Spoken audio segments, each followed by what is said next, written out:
Investing एक सफर है, मंजिल नहीं। ये छोटे छोटे लेकिन लगातार कदम उठाकर फाइनेंशियल फ्रीडम पाने का तरीका है।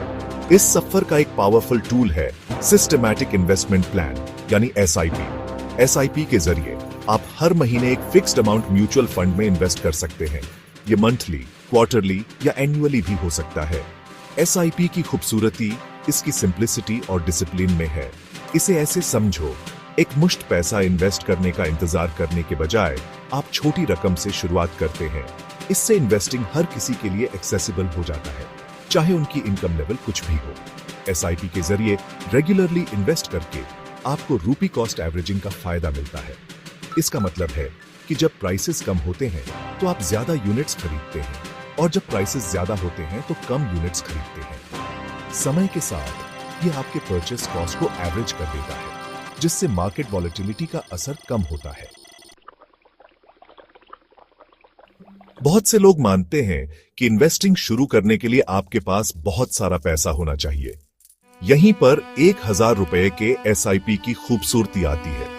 यह इस विचार का प्रमाण है कि छोटी रकम भी अगर कंसिस्टेंटली इन्वेस्ट की जाए तो समय के साथ सिग्निफिकेंटली ग्रो कर सकती है।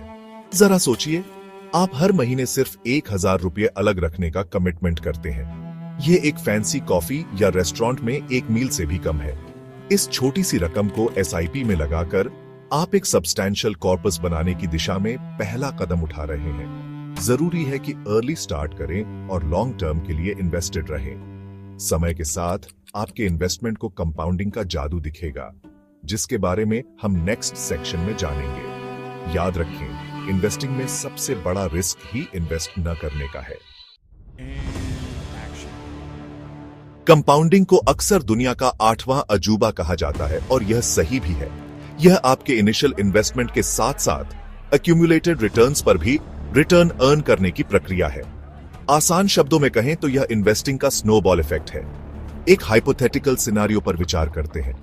आप 35 इयर्स के लिए हर महीने 1000 रुपये एक एसआईपी में इन्वेस्ट करते हैं, जिससे आपको एवरेज एनुअल रिटर्न 12% मिलता है। 35 इयर्स के बाद आपका टोटल इन्वेस्टमेंट 4.2 लाख होगा। 1000 rupees times 12 months times 35 years. हालांकि कंपाउंडिंग की पावर की वजह से आपका इन्वेस्टमेंट बढ़कर 1 करोड़ से ज्यादा हो जाएगा। यही कंपाउंडिंग का जादू है। आप जितने लंबे समय तक इन्वेस्टेड रहेंगे, आपका पैसा आपके लिए उतना ही ज्यादा काम करेगा। याद रखें, इन्वेस्टिंग में समय आपका सबसे बड़ा साथी है। आप जितनी जल्दी शुरुआत करेंगे, आपके पैसे के पास कंपाउंड होने और एक्सपोनेंशियली ग्रो होने के लिए उतना ही ज्यादा समय होगा। मैं आपको अपने दिल के करीब की एक कहानी सुनाता हूं, हरी की कहानी। हरी, जो एक यंग फैक्ट्री वर्कर था, हमेशा अपने परिवार के लिए एक बेहतर जिंदगी का सपना देखता था। उसने सिर्फ 25 साल की उम्र में 1000 रुपये का एसआईपी शुरू किया, जबकि उसकी इनकम बहुत ज्यादा नहीं थी। वह डिसिप्लिन रहा, हर महीने पूरी लगन से इन्वेस्ट करता रहा, चाहे कुछ भी हो जाए। वह समझता था कि अपने फाइनेंशियल गोल्स को अचीव करने के लिए कंसिस्टेंसी बहुत जरूरी है। साल दशकों में बदल गए और हरी के छोटे लेकिन कंसिस्टेंट इन्वेस्टमेंट्स धीरे धीरे बढ़ते गए। आज हरी रिटायर्ड हैं और अपनी पत्नी के साथ आराम से रह रहे हैं। उनके एसआईपी इन्वेस्टमेंट्स ने उनके फाइनेंशियल फ्यूचर को सिक्योर कर दिया है, जिससे वह अपने गोल्डन ईयर्स को बिना किसी फाइनेंशियल वरीज के एंजॉय कर पा रहे हैं। हरी की कहानी लंबी अवधि में किए गए छोटे कंसिस्टेंट इन्वेस्टमेंट्स की पावर का प्रमाण है। Section 5, time and compounding, the dynamic duo of wealth building. Hari की कहानी वेल्थ क्रिएशन में टाइम और कंपाउंडिंग के क्रूशियल रोल को हाईलाइट करती है। टाइम को उस खाद की तरह समझें जो आपके इन्वेस्टमेंट्स को ग्रो करने में मदद करती है। आप जितने लंबे समय तक इन्वेस्टेड रहेंगे, आपके पैसे के पास कंपाउंड होने के उतने ही ज्यादा मौके होंगे। शुरुआती सालों में आपके इन्वेस्टमेंट की ग्रोथ धीमी लग सकती है, लेकिन जैसे जैसे समय बीतता है, कंपाउंडिंग की पावर असर दिखाना शुरू कर देती है और आपकी वेल्थ एक्सपोनेंशियली ग्रो होने लगती है। यही वजह है कि छोटी रकम से ही सही, लेकिन अर्ली इन्वेस्टिंग शुरू करना बहुत जरूरी है। याद रखें, कंपाउंडिंग तब सबसे अच्छा काम करता है जब आप इसे अपना जादू चलाने के लिए समय देते हैं। शॉर्ट टर्म मार्केट फ्लक्चुएशन से डिस्करेज न हो, अपने लॉन्ग टर्म गोल्स पर फोकस रखें और कंपाउंडिंग की पावर को अपना कमाल दिखाने दें। Section 6, outpacing inflation safeguarding your hard earned money. Inflation एक साइलेंट एनिमी है जो समय के साथ आपके पैसों की परचेसिंग पावर को कम करता जाता है। आप कुछ साल पहले 100 रुपये में जो खरीद सकते थे, आज वही चीज आपको बहुत महंगी मिल सकती है। यही वजह है कि आपके लिए अपने पैसों को ऐसी जगहों पर इन्वेस्ट करना बहुत जरूरी है जो इन्फ्लेशन को आउटपेस कर सके। हालांकि फिक्स्ड डिपॉजिट्स जैसे ट्रेडिशनल सेविंग्स मेथड्स स्टेबिलिटी दे सकते हैं, लेकिन इनके रिटर्न्स अक्सर इन्फ्लेशन के साथ पेस नहीं रख पाते हैं। इसका मतलब है कि आप समय के साथ अपनी परचेसिंग पावर को खो रहे हैं। एसआईपी के जरिए इक्विटी मार्केट्स में इन्वेस्टिंग करने से आपको लॉन्ग टर्म में इन्फ्लेशन बीटिंग रिटर्न्स अर्न करने का मौका मिलता है। हालांकि इक्विटी मार्केट्स शॉर्ट टर्म में वॉलेटिल हो सकते हैं, लेकिन लॉन्ग रन में उनका परफॉर्मेंस हिस्टोरिकली अन्य एसेट क्लासेस से बेहतर रहा है।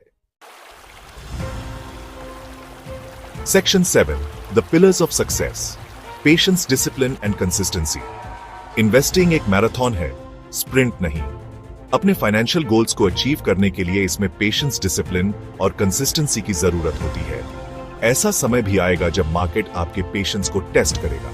मार्केट डाउनटर्न्स के दौरान आप अपने इन्वेस्टमेंट्स को विथड्रॉ करने के लिए टेम्प्टेड हो सकते हैं। हालांकि यह याद रखना बहुत जरूरी है कि मार्केट फ्लक्चुएशंस इन्वेस्टमेंट साइकिल का एक नेचुरल पार्ट है। घबराने के बजाय इन अपॉर्चुनिटीज का इस्तेमाल अपने एसआईपीज के जरिए इन्वेस्ट करते रहने के लिए करें। याद रखें, मार्केट डाउनटर्न्स के दौरान रूपी कॉस्ट एवरेजिंग आपके पक्ष में काम करता है। अपने इन्वेस्टमेंट्स के साथ डिसिप्लिन्ड रहें। अपने एसआईपी इंस्टॉलमेंट्स को एक नॉन नेगोशिएबल एक्सपेंस मानें। जैसे आप अपने रेंट या इलेक्ट्रिसिटी बिल का भुगतान स्किप नहीं करेंगे, वैसे ही अपने एसआईपीज के जरिए रेगुलरली इन्वेस्ट करने की आदत डालें। Section 8, navigating risk, investing with prudence and Forsyte. Investing में हमेशा रिस्क का एक एलिमेंट होता है। हालांकि लॉन्ग टर्म इन्वेस्टिंग सक्सेस के लिए रिस्क को समझना और उसे मैनेज करना बहुत जरूरी है। इन्वेस्ट करने से पहले अपनी रिस्क टॉलरेंस को असेस करना बहुत जरूरी है। यह आपके इन्वेस्टमेंट्स की वैल्यू में आने वाले उतार चढ़ाव को झेलने की आपकी क्षमता को दर्शाता है। डाइवर्सिफिकेशन रिस्क मैनेजमेंट का एक की प्रिंसिपल है। इसमें इक्विटी, डेब्ट और गोल्ड जैसे अलग अलग एसेट क्लासेस में अपने इन्वेस्टमेंट्स को स्प्रेड करना शामिल है। इससे रिस्क को कम करने में मदद मिलती है, क्योंकि यह सुनिश्चित होता है कि अगर एक एसेट क्लास अंडर परफॉर्म करता है तो बाकी एसेट क्लासेस उसके इंपैक्ट को कम कर सकें। अपने इन्वेस्टमेंट्स को समझदारी से चुनना भी बहुत जरूरी है। जिन म्यूचुअल फंड्स में आप इन्वेस्ट करने पर विचार कर रहे हैं, उनकी रिसर्च करें।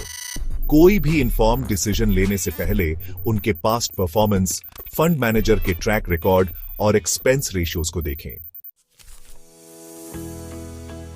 Section 9, practical tips and FAQs, your guide to starting your SIP journey. जल्दी शुरुआत करें।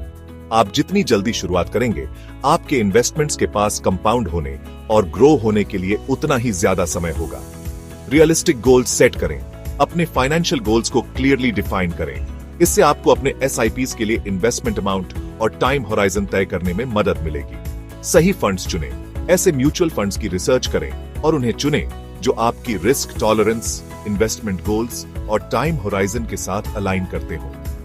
लॉन्ग टर्म के लिए इन्वेस्टेड रहे।